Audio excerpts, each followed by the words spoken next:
Welcome back to another Film Geek movie review. Today, after the day job, I am off to check out the new horror film, Stopmotion. So what is the plot of this movie?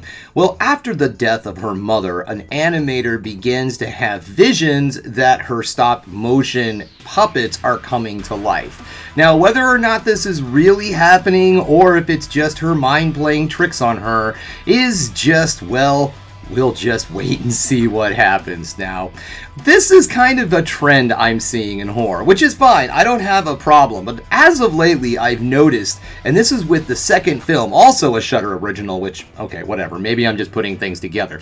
But this is the second horror film in 2 months that has dove into madness, going crazy, especially an artist who's trying to create something, going a little nutty in the brain. Just last month, I watched Destroy All Neighbors on Shudder, and that one, yes, it's a horror comedy, splatter horror comedy, and this one seems to be taking a lot more dramatic kind of thing, but this seems to be a trend. This is the second one, and also, is it just me, or has there been a lot of reimaginings of Frankenstein lately, which seems to be another trend in horror, which I'm not complaining about these. If you could keep coming up with new and creative ways to tell the same story over and over again, by all means, I'm there, I'm with it, I'm ready for you. So it's got me curious about this film. Also, I'm breaking away from my usual going to AMC theaters. I'm going to a local family-owned theater called Screenland down in the area of town that I grew up in. I grew up over on the north side.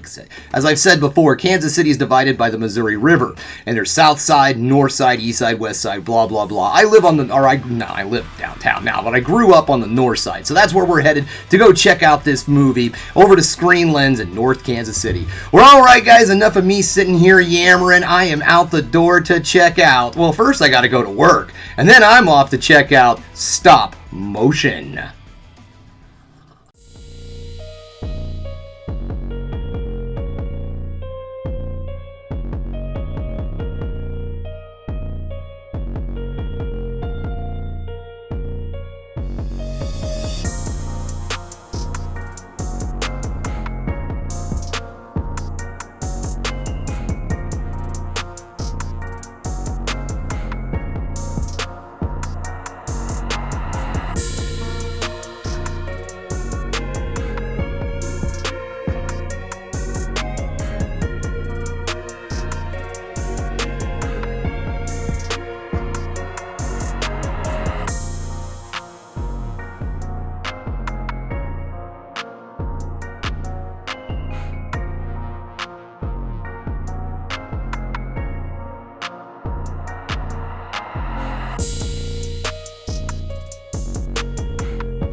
Welcome back. Just getting home, and you know what, guys?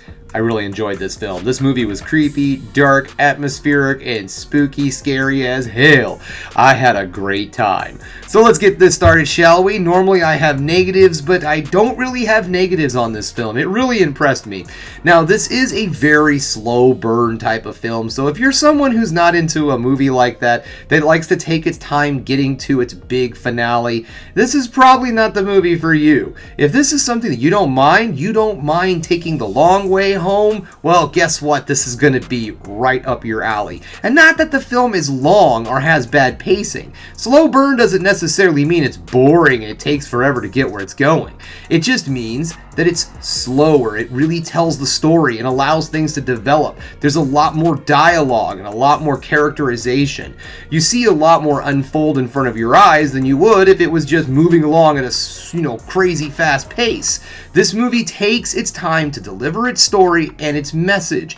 And once it gets into the really, really crazy horror aspects of this film, it goes bonkers. Things really start to get off the wall when you get into the third act of this film. Getting there might take you a moment, but believe me, it is very worth the trip. And it's not like this movie's long. This film clocks in at around an hour and 30 minutes, and at no time does it feel boring or slow. It just, lets its story unravel and take its own time getting there. So if you're not someone who likes to just kind of let things fester and boil a little bit, put them on simmer, let it cook, this is probably not going to be a film for you. If you're someone that doesn't mind that, this is going to be right up your alley. I loved this film, and I do love a very good slow burn horror. If you can keep me interested without having to throw in a kill every 2 to 3 seconds, then you've done an excellent job in the horror genre. This film also accelerates with its practical effects. Not only the stop animation, but the whole look of this film looks outstanding.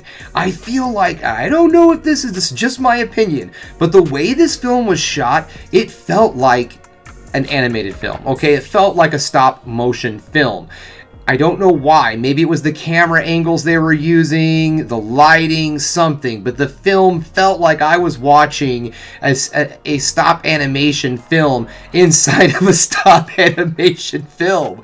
It was really wild. Even though everything was completely live action in parts of this film, it still felt like it was a stop motion animated film.